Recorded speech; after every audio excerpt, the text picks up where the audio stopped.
تاجدار گولڈا پیر مہر علی شاہ صاحب رحمۃ اللہ تعالی علیہ، اللہ رب العزت نے آپ کو ایسی شان عطا فرمائی کہ آپ مقبول بارگاہ رسالت صلی اللہ تعالی علیہ وآلہ وسلم ہیں۔ مدینہ طیبہ کے سفر پر ہیں،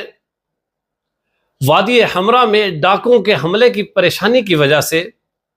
عشاء کی سنتے آپ ادا نہیں فرما سکے۔ قافلے کے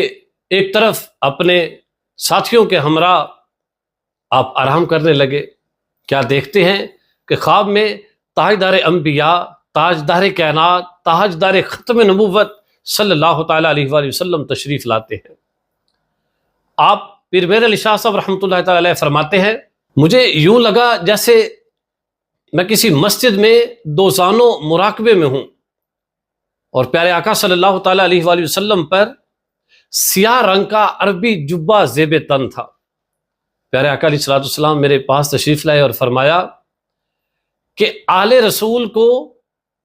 سنتیں نہیں چھوڑنی چاہیے۔ پیر مہر علی شاہ صاحب رحمۃ اللہ تعالی علیہ فرماتے ہیں، پیارے آقا علیہ السلام کی مبارک پنڈلیوں کو جو لطیف اور خوبصورت تھی، میں نے دونوں ہاتھوں سے پکڑ کر روتے ہوئے بلکتے ہوئے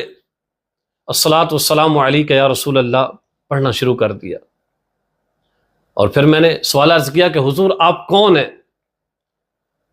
جواباً ارشاد ہوا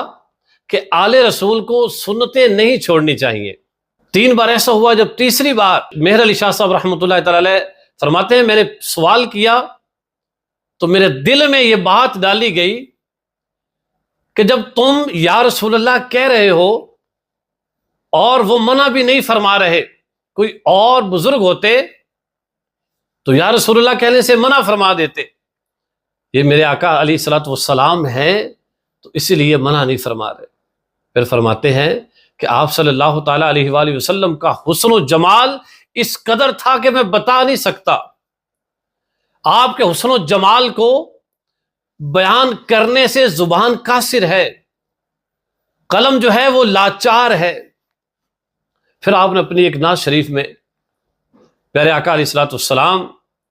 آپ کے حسن و جمال کو بیان فرمایا، مکھ چند بدر شاشانی یہ، متھے چمک دی لاٹ نورانی یہ،